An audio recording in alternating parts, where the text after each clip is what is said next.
Lance Reddick was widely regarded as a remarkable individual and a uniquely talented artist. Many who worked with him spoke highly of his character and professionalism. Throughout his career, Reddick often reflected on the challenges he faced as a black actor in the entertainment industry. He acknowledged that while racism was a persistent issue within the business, he had hoped that the quality of his work would allow him to rise above such barriers. Some observers and commentators have noted broader patterns within the industry that raise concerns. For example, there have been discussions suggesting that many black male actors have, at some point, been asked to portray roles involving cross-dressing, leading to ongoing debates about representation and underlying industry expectations. Reddick's untimely passing has sparked various discussions and theories.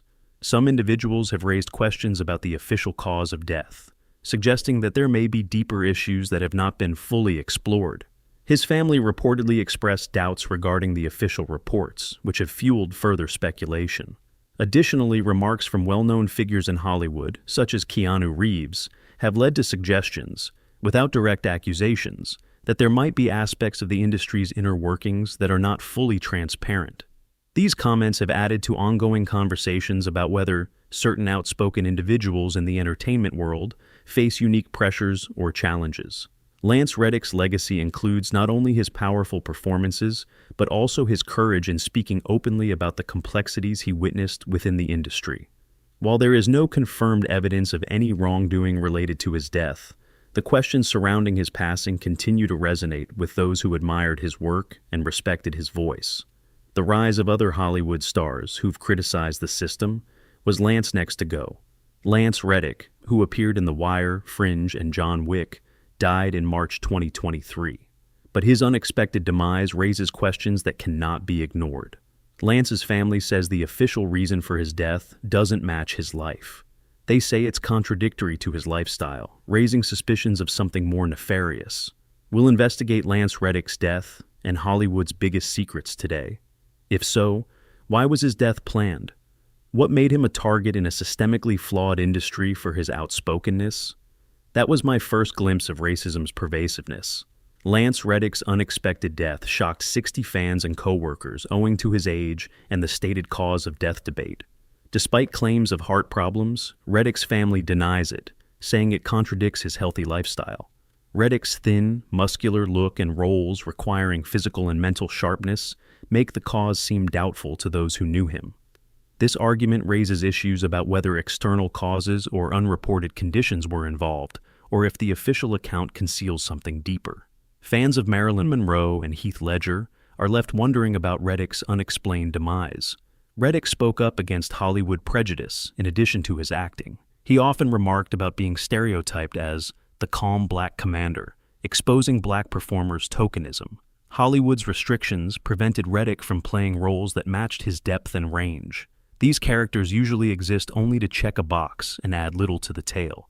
This was frustrating for Reddick and a sign of Hollywood's continued discrimination against black actors. Despite these obstacles, Reddick called his career charmed, noting that he had succeeded more than most of his contemporaries. Still, he was aware of industry systemic concerns and spoke out about them. I met a black manager at a famous management firm who was considering working with me. We discussed The Wire, and he remarked, "I don't get it. I can't persuade white coworkers to watch that show." Criticizing Hollywood's flaws was risky for Reddick. In an industry where silence is valued and criticism may lead to blacklisting, his outspokenness stood out. Many black entertainers who challenge the current quo have lost roles or been deemed tough or uncooperative. While calm and respectful, Reddick's critiques may have angered influential Hollywood personalities. Could Reddick's honesty have made him a target? His criticisms of tokenism and stereotyping demanded structural transformation.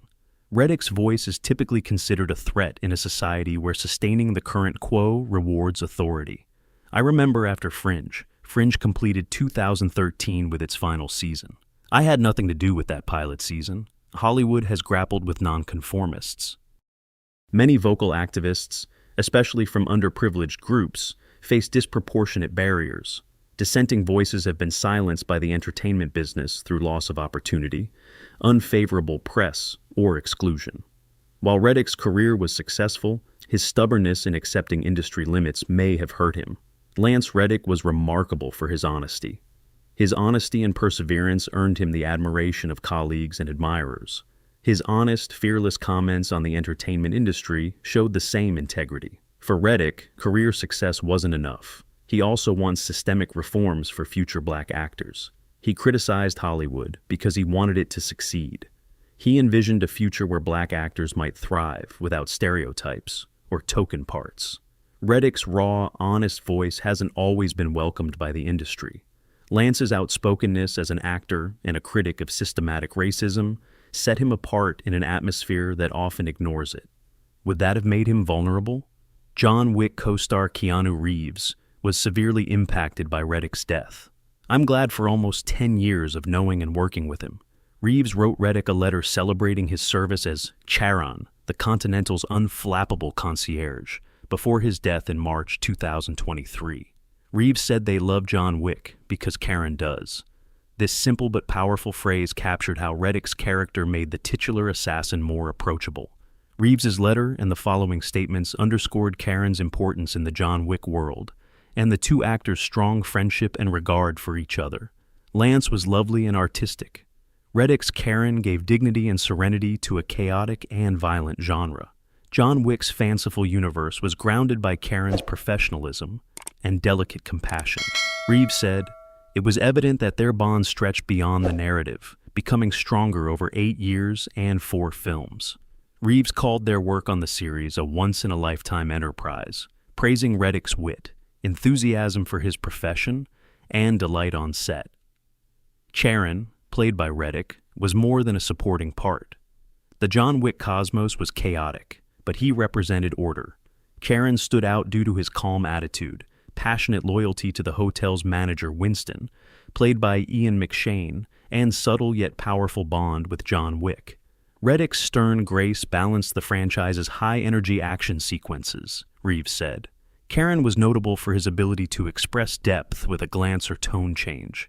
Reddick's devotion was clear in every scene he inhabited, where his fastidious attention to detail and ability to bring a quiet intensity to his character enhanced the entire film series, according to Reeves. The cast's camaraderie helped the 2014 John Wick franchise become a global hit. Keanu Reeves' portrayal of the titular character was the series' foundation, while Karen and other supporting characters brought depth and dimension.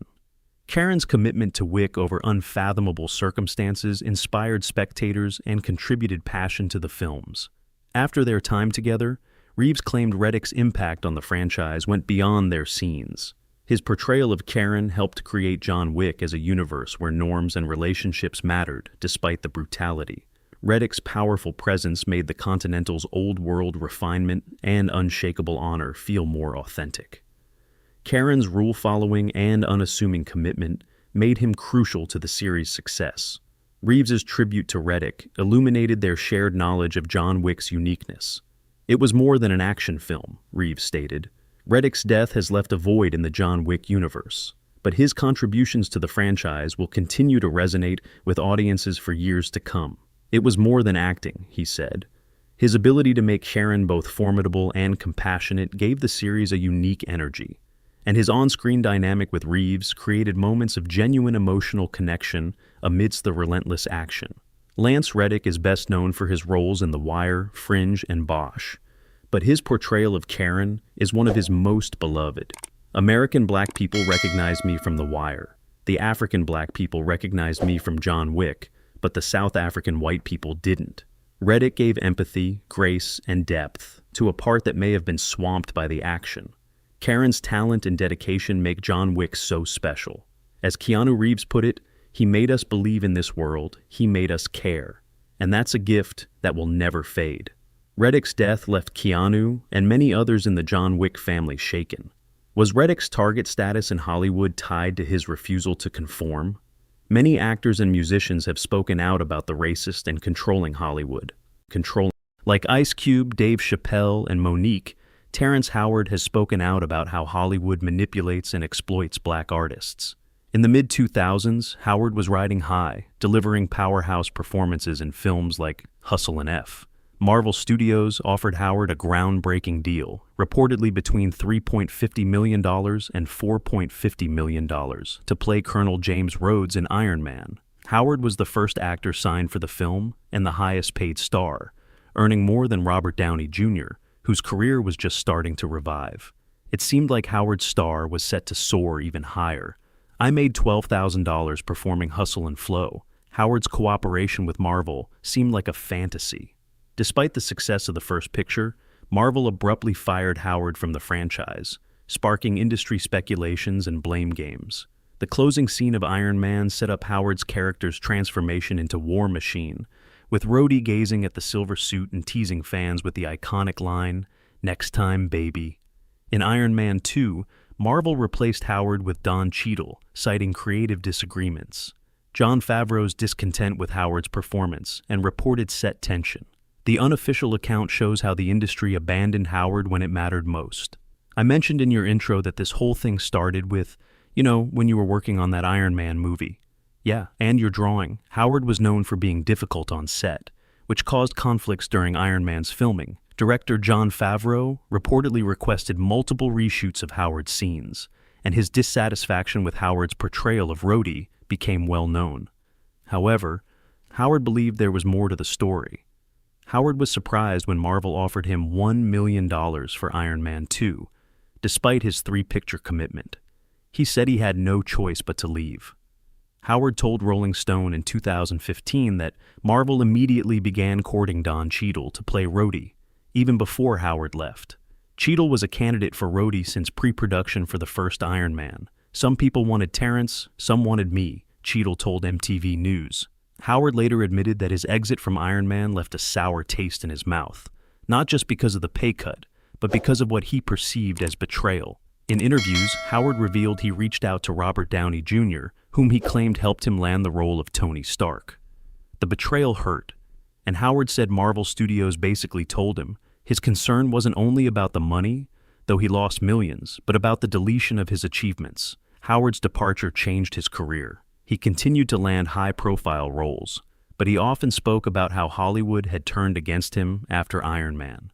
He became an example of how Hollywood discards even its brightest stars when they're no longer needed. Howard periodically expressed his resentment about the event, such as in a Rolling Stone interview. In May 2017, Monique appeared at the Apollo Theater in Los Angeles, several years after winning the Academy Award for Best Supporting Actress for her role in 2009's Precious. She claimed that the entertainment industry had treated her poorly, including passing her up on jobs, and that Daniels, who directed Precious, later told her that she had been mistreated. He told The Hollywood Reporter in 2015, "Mama, you've been blackballed," after she complained she was unfairly pressured to promote the show worldwide without compensation. Monique also accused Oprah and Tyler Perry of blackballing her at the 2017 Apollo Theater performance. With expletives, she told the audience, "I was whiteballed, Mr. Lee Daniels. Thank you, Tyler Perry, Oprah Winfrey, and Taraji P. Henson." During a press tour for The Color Purple, Henson, who played Shug Avery, revealed the harsh realities of her Hollywood journey in a tearful appearance on Gayle King's Sirius XM show. "I'm tired of working so hard for so little. I hear people say, 'You work hard.' I must. No math is involved when someone says, 'Oh, such and such made $10 million. $10 million. The situation developed as Henson went beyond the payroll issue and auditioned for Shug Avery, against Blitz Bazawule's preference. Henson's audition debacle was more than a minor setback. It was symbolic of her years-long struggle to climb the Hollywood ladder, despite Oscar nominations for her roles in The Curious Case of Benjamin Button and Cookie and Empire, and critical acclaim. Henson challenged the industry's complacency by saying, "I don't want these black girls to have the same fights that me and Viola Davis, Octavia Spencer, we out here thugging it out." Yes, ma'am? Who said what? Knowing how hard they fought to not have you all here, and knowing how hard we had to fight to ensure that, Color Purple director Blitz Bazawule fueled Henson's claims of injustice by saying that each of you, every one of you, had to audition for this role, roles that were second N. At a SAG-AFTRA Foundation career retrospective, Henson revealed that the pay issue nearly cost her The Color Purple. "I'm tired of black women having the same story," she said. "Every time you achieve something amazing, the industry looks at it as a fluke. I haven't seen a raise in my income since Proud Mary." She then spoke about how her activism will benefit future female black actors. Because you know what? If I don't take a stand, how am I making it easy for Fantasia and Danielle and Hallie and Felicia? Why am I doing this? Henson used the Color Purple promotions to air these issues, had viewers believe it was a pointed complaint against the film's producers, particularly Winfrey. Lance Reddick's death is tragic, but it fits into a larger narrative of systemic racism, control, and exploitation in Hollywood. The family disputes the official cause of death, so it's clear that many believe this. As we learn more about Reddick's life and death, we realize he was more than an actor. He was a voice for change who spoke out against industry abuses. We may never know if Lance Reddick was killed for his refusal to conform, or as part of a Hollywood campaign to silence strong black voices.